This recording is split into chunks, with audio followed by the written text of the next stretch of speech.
Bapak Wakil Menteri Koperasi Republik Indonesia yang kami hormati. Kami ucapkan terima kasih kepada Universitas Pertahanan. Ini akan cukup panjang.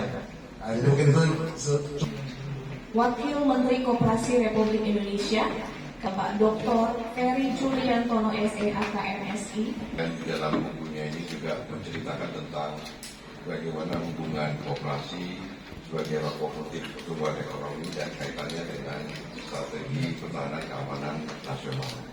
Pertemuan yang baik ini saya ingin juga menyampaikan bahwa koperasi adalah dalam sejarahnya merupakan alat perjuangan yang oleh para founding fathers kita menjadi alat perjuangan untuk melawan kolonialisme.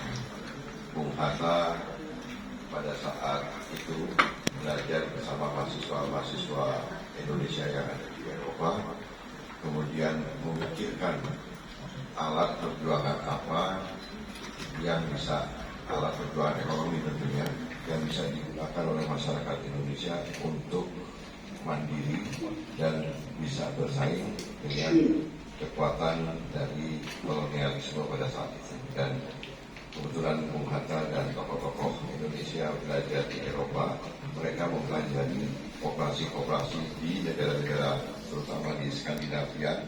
Mereka mempelajari badan usaha koperasi, dan setelah era menjelang kemerdekaan, badan usaha koperasi itu semangatnya tadi gotong royong, semangatnya kerjasama, saling memperkuat satu sama lain, itu dijadikan sebagai landasan filosofis dari konstitusi kita. Undang-Undang Dasar 1945 tercermin dalam pembukaan, tercermin dalam batang tubuhnya di pasal 33, itu menceritakan bahwa watak konstitusi kita seperti yang disampaikan oleh Pak Hatta dan teman-teman para pendiri, tokoh-tokoh pendiri bangsa ini, bahwa perekonomian nasional itu disusun berdasarkan atas usaha bersama, dan perekonomian nasional dibangun juga koperasi sebagai bentuk badan yang paling cocok atau organisasi yang usaha yang paling cocok buat Indonesia. Nah, diperkuat di pasal 33 itu mencerminkan bahwa kenapa koperasi disebut toko guru perekonomian nasional. Karena dia punya landasan sejarah, punya landasan konstitusional, dan landasan hukum yang sangat kuat.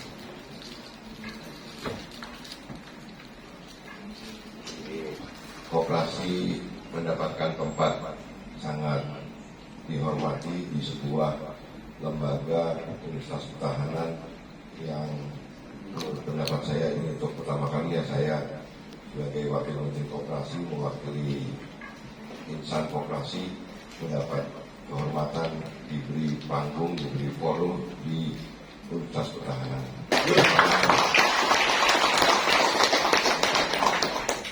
Kalau gerakan koperasi, kementerian koperasi bisa lebih disinergiskan lagi, Pak Pujo, saya yakin dengan kolaborasi dengan Kementerian Pertahanan, dengan Universitas Pertahanan, saya yakin ke depan cita-cita kita tentang tujuan bernegara kita untuk menciptakan masyarakat yang adil makmur tadi disampaikan Pak Pujo, Pak Dekan, itu akan cepat terwujud. Bapak Ibu sekalian, cuma sekarang saya ingin menyampaikan dalam sambutan yang baik ini, kesempatan yang baik ini, hari ini Pak Pujo, Bapak Ibu semuanya, saya ingin menyampaikan bahwa total aset seluruh koperasi dikumpulin di seluruh Indonesia, total asetnya di semua koperasi yang bergerak di bidang apapun, dikumpul-kumpulin itu totalnya asetnya koperasi, badan usaha koperasi di Indonesia 281 triliun. Ini jangan tepuk tangan. Masih kecil. Bandingkan dengan badan usaha milik negara. BUMN itu total asetnya 10.000 triliun. total aset badan usaha swasta itu lebih dari 10.000 triliun. Ada satu perusahaan swasta punya aset 1.500 triliun. Jadi angka-angka ini ingin saya sampaikan sengaja di hadapan Universitas Pertahanan. Dengan perbandingan operasi asetnya hanya 281 triliun, badan usaha milik negara 10.000 triliun, badan usaha swasta jauh lebih besar dari itu. Bagaimana tercipta keadilan sosial? Tadi kita dalam sambutan Pak Pujo, koperasi itu adalah representasi orang banyak, representasi dari rakyat. Tapi dengan cerminan perbandingan akumulasi aset dari masing-masing badan usaha itu, terlihat bahwa tidak mungkin akan terjadi keadilan sosial kalau akumulasi asetnya seperti ini. Nah, karena itu menjadi tugas Kementerian Koperasi sekarang bagaimana yang 281 triliun itu asetnya itu sekarang kita dorong supaya bisa secara bertahap naik 500 triliun jadi 1.000 triliun untuk bisa bersaing dengan badan usaha milik negara, dengan badan usaha milik swasta.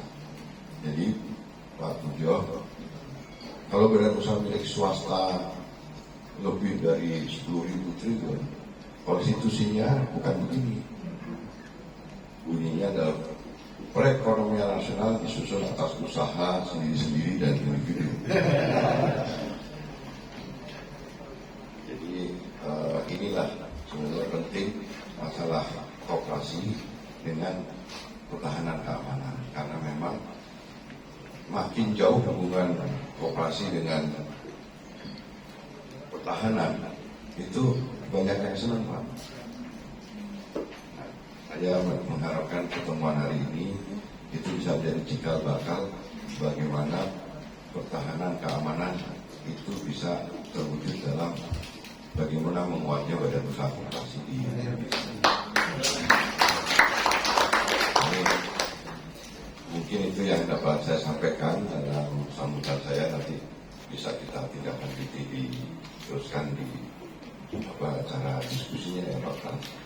Jadi satu persoalan yang ingin saya titipkan ke Universitas Pertahanan, bahwa banyak yang Pancasila itu adalah dasar negara. Menurut pendapat kami Pak Pujo, Pancasila itu adalah falsafah negara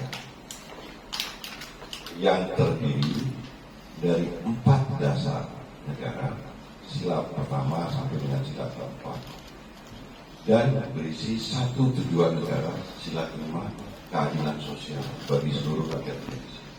Jadi sila kelima itu adalah tujuan negara. Jadi, sekali lagi ini penting untuk dibahas di Universitas Pertahanan, titip pesan. Jadi Pancasila itu falsafah negara yang terdiri dari 4 dasar negara, sila pertama dan sila keempat, dan berisi 1 tujuan negara adalah sila kelima. Nah, kalau tujuan negara tercermin dalam sila kelima, keadilan sosial, hari ini jauh. Kalau di dalam riset-riset di ilmu pengetahuan, keadilan sosial kalau itu dijadikan sebagai tujuan negara, dia bisa dikuantifikasi, Pak. Dibuat indikator-indikatornya dan dibuat metode-metode pendekatan. Rasanya hari ini kita tidak memahami kemana sebenarnya tujuan negara kita. Kalau lihat saya sampaikan contoh kemarin ada peternak sapi perah membuang susu-susunya di Boyolali, di sebagian di Jawa Barat. Itu menunjukkan apa? Kami kemarin mempelajari, bukan dari Kementerian Koperasi, banyak lebih dari 80% peternak sapi perah di Indonesia adalah koperasi-koperasi.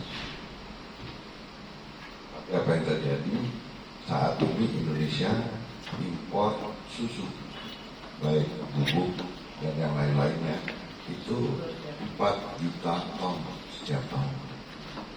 Jadi 80% susu di Indonesia diimpor. 20%-nya diproduksi oleh peternak sapi perah dan koperasi-koperasi peternak sapi perah. Mengaitkan ini dengan Prabowo main supaya bisa menjadi kabinet main dan bisa menjadi pikirannya masyarakat, nggak nyambung. Mohon Universitas Pertahanan juga mengkaji ada nggak kebijakan-kebijakan di kabinet pemerintahan yang tidak mencerminkan Prabowo main. Pak Prabowo main itu adalah beliau ingin ada swasembada pangan. Swasembada pangan itu membangun, memproduksi tanaman pangan, hortikultura, perkebunan, peternakan, perikanan secara mandiri. Produksi nasional baik yang dilakukan oleh koperasi, BUMN dan badan usaha swasta itu ditujukan untuk kita surplus. Sisanya kita ekspor. Kalau kurang boleh kita impor. Tapi dengan konfigurasi 80% kita impor, padahal kita punya peternakan sapi perah. Bahkan itu kan harusnya koperasi peternakan sapi perah yang harusnya berkembang. Jadi itulah yang kemudian oleh Kementerian Koperasi sekarang tidak ada jalan lain. Kementerian Koperasi akan mendorong koperasi peternak sapi perah ini harus punya pabrik pengolahan susu sendiri. Jadi tidak boleh nunggu besok hari Kamis saya ketemu dengan peternak sapi perah, koperasi peternak sapi perah di Boyolali. Saya akan minta dukungan mereka. Kementerian Koperasi akan mendorong pabrik-pabrik pengolahan susu dibikin oleh koperasi-koperasi. Itu contoh sedikit Pak untuk menggambarkan bahwa pentingnya kolaborasi Universitas Pertahanan dengan koperasi. Terima kasih sekali lagi saya ucapkan. Assalamualaikum warahmatullahi wabarakatuh.